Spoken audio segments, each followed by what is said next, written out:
The Little Match Girl by Hans Christian Andersen. Most terribly cold it was. It snowed, and was nearly quite dark, and evening, the last evening of the year. In this cold and darkness there went along the streets a poor little girl, bareheaded and with naked feet. When she left home she had slippers on, it is true, but what was the good of that? They were very large slippers, which her mother had hitherto worn, so large were they. And the poor little girl lost them as she scuffled away across the street because of two carriages that rolled by dreadfully fast. One slipper was nowhere to be found. The other had been laid hold of by an urchin, and off he ran with it. He thought it would do capitally for a cradle when he some day or other should have children himself. So the little maiden walked on with her tiny naked feet that were quite red and blue from cold. She carried a quantity of matches in an old apron, and she held a bundle of them in her hand. Nobody had bought anything of her the whole livelong day. No one had given her a single farthing. She crept along, trembling with cold and hunger, a very picture of sorrow, the poor little thing. The flakes of snow covered her long fair hair, which fell in beautiful curls around her neck, but of that, of course, she never once now thought. From all the windows the candles were gleaming, and it smelt so deliciously of roast goose. For you know it was New Year's Eve, yes, of that she thought. In a corner formed by two houses, of which one advanced more than the other, she seated herself down and cowered together.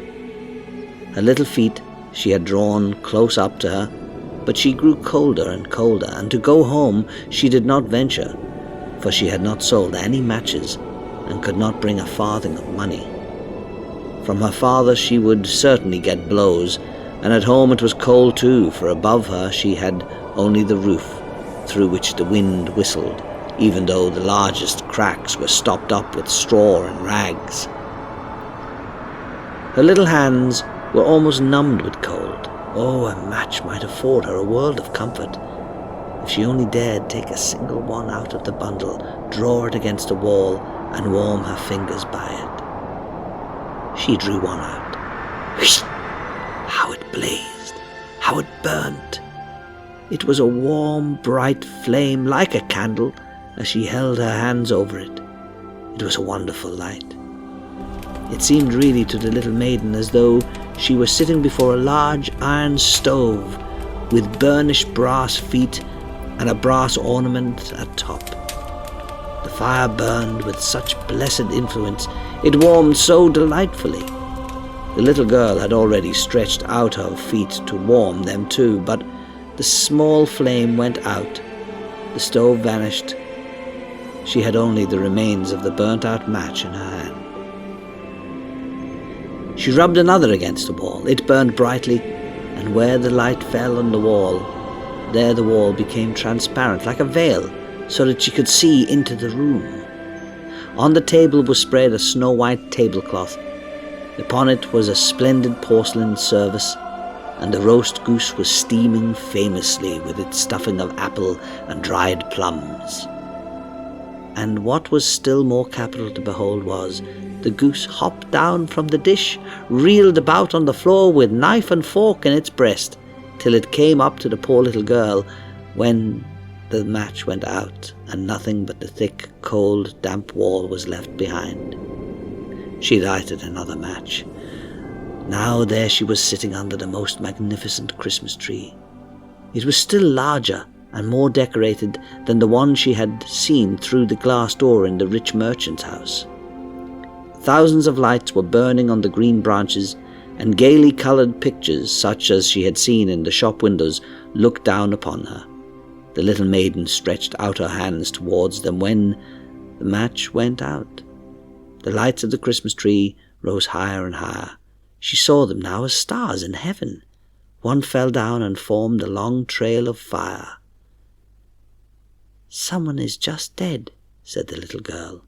For her old grandmother, the only person who had loved her, and who was now no more, had told her that when a star falls, a soul ascends to God.